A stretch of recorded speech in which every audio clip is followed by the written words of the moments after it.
Hello everyone and welcome to happy learners. आज के इस वीडियो में मैं आपको बताने वाली हूँ कि एनाफाइलेसिस रिएक्शन में यूज़ किए जाने वाले किट को हम लोग कैसे प्रिपेयर करते हैं और क्या क्या चीज़ें उनमें होती है। एंड एनाफाइलेसिस रिएक्शन से ज़रूरी बहुत सारी इन्फॉर्मेशन इस वीडियो में आपको मिलने वाली है। सो या let's just get started. Okay guys, तो सबसे पहले हम देख लेते हैं कि आज के वीडियो में हम लोग क्या क्या सीखने वाले हैं। ठीक है, सबसे पहले हम लोग डिस्कस करने वाले हैं difference between anaphylaxis kit and AEFI kit. इसके बाद हम डिस्कस करने वाले हैं कि ये कहाँ पे रखना चाहिए एंड कौन इसे यूज़ कर सकता है। थर्ड चीज़ जो हम लोग जानने वाले हैं वो है कि इन किट्स में क्या क्या मिलता है या फिर क्या क्या रखना चाहिए। फोर्थ पॉइंट जो हम लोग जानने वाले हैं वो है कि एनाफाइलेसिस रिएक्शन को कैसे रोक सकते हैं या फिर कौन सी रीजंस की वजह से एनाफाइलेसिस रिएक्शंस होते हैं। ओके, देन लास्ट पॉइंट जो हम लोग सीखने वाले हैं वो है कि इंपॉर्टेंट पॉइंट्स जो हमें याद रखने चाहिए रिगार्डिंग इम्यूनाइजेशन या फिर एनाफाइलेसिस रिएक्शन। ओके, तो चलिए इस वीडियो को शुरू करते हैं। ओके, तो सबसे पहले आपके सामने एक स्क्रीन है जिसमें आपको एक तरफ दिख रहा है एनाफाइलेसिस किट और एक तरफ दिख रहा है एईएफआई किट। नो, एनाफाइलेसिस का मतलब हमें पता है कि एक रिएक्शन है, ठीक है, एडवर्स रिएक्शन है जो कि इम्यूनाइजेशन के बाद हो सकता है। Now what is AEFI? AEFI आपका जो है वो स्टैंड करता है फॉर एडवर्स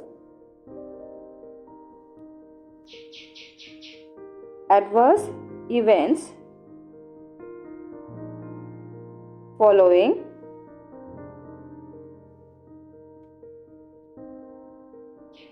immunization।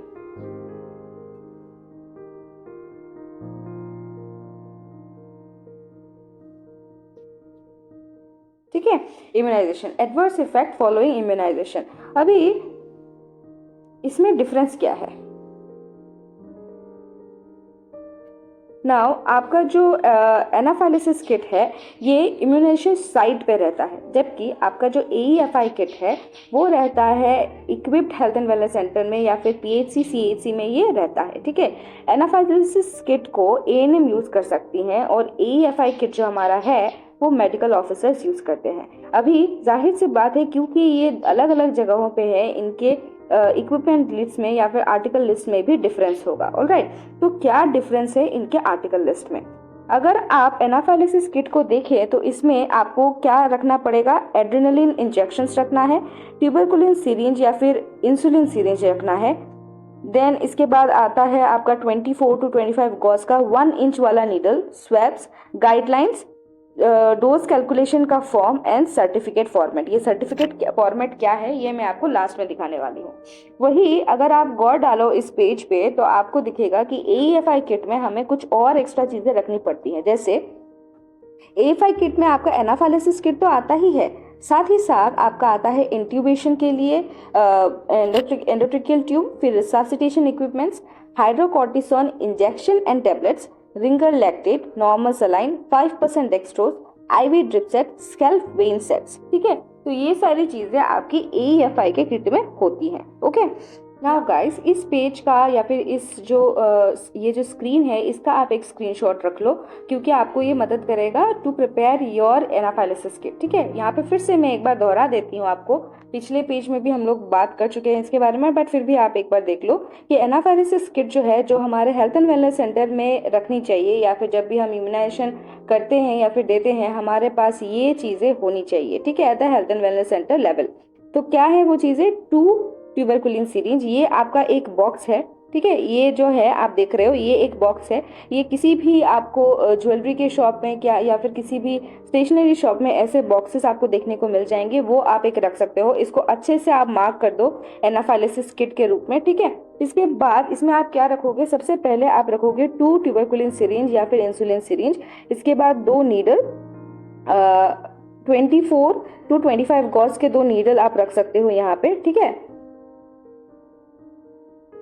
ये देखिए 24 to 25 गॉज के नीडल, यहाँ पे वो नीडल्स दिख रहा है आपको।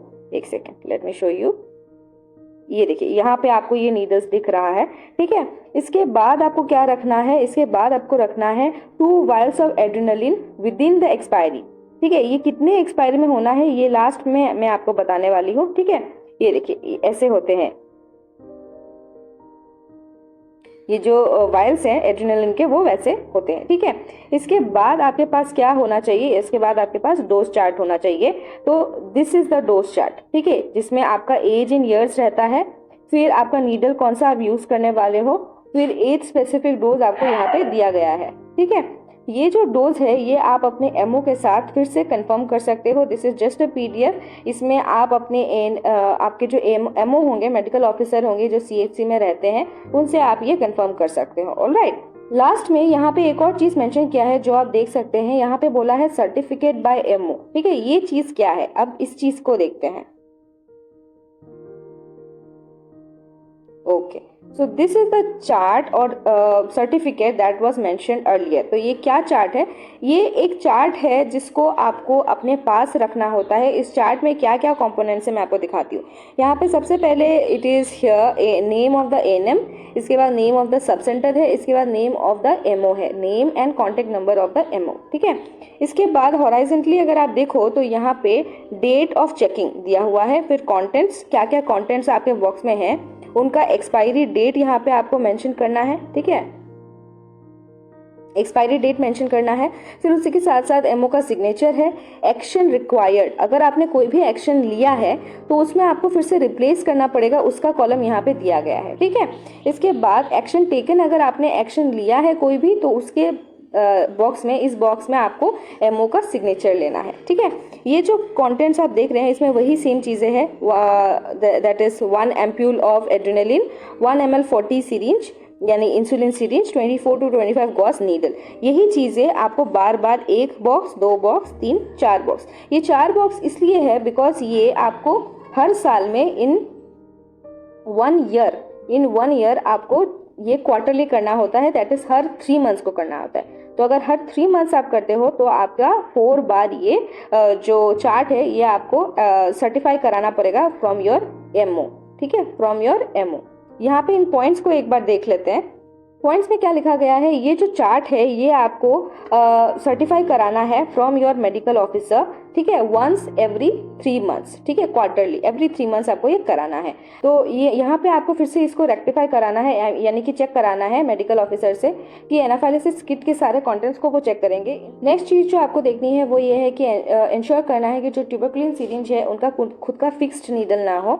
Then specifically check the expiry dates of the adrenaline vials to ensure expiry within 3 months, क्योंकि ये आप हर 3 मंथ्स को कर रहे हो तो जो आपका एड्रेनालिन वायल है वो उन 3 मंथ्स के दौरान एक्सपायर नहीं होना चाहिए, वो आपको खास करके ध्यान रखना है।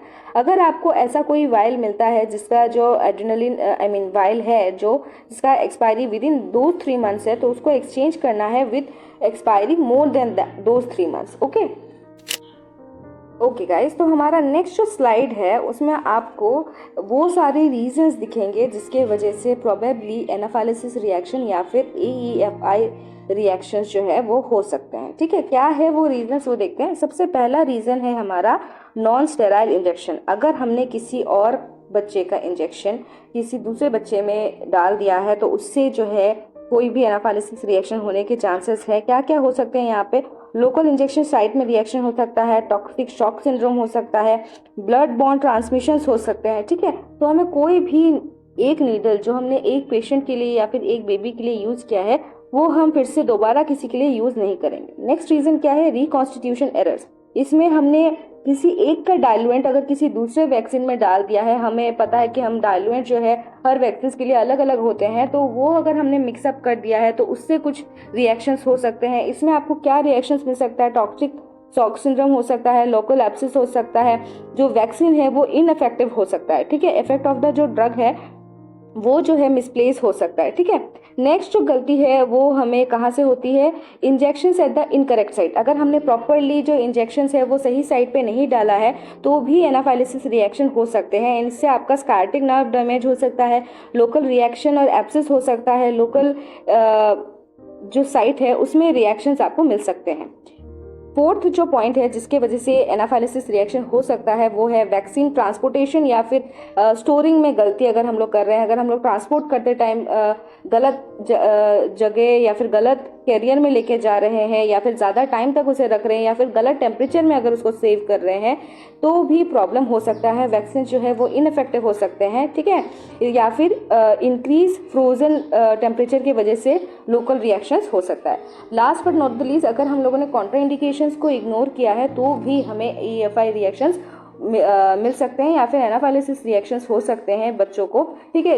ये जो गलतियां हैं ये हम अवॉइड कर सकते थे, लेकिन क्योंकि हम लोगों ने ध्यान नहीं दिया, इग्नोर किया चीज़ों को, इसकी वजह से ये जो रिएक्शंस है वो हो सकते हैं। तो दिस वाज इट गाइस। उम्मीद करती हूँ इस वीडियो में आपको काफ़ी मदद मिली होगी। आगे भी मैं आपके लिए ऐसे ही वीडियोस बनाती रहना चाहूँगी, तो इसीलिए कमेंट में ज़रूर बताइएगा कि आपको और कौन कौन से किट के बारे में जानना है, ताकि इस चैनल पे आपको ऐसी वीडियोस मिलती रहे। सो इस वीडियो में इतना ही, मिलती हूँ अगले वीडियो में। Till then bye bye and happy learning.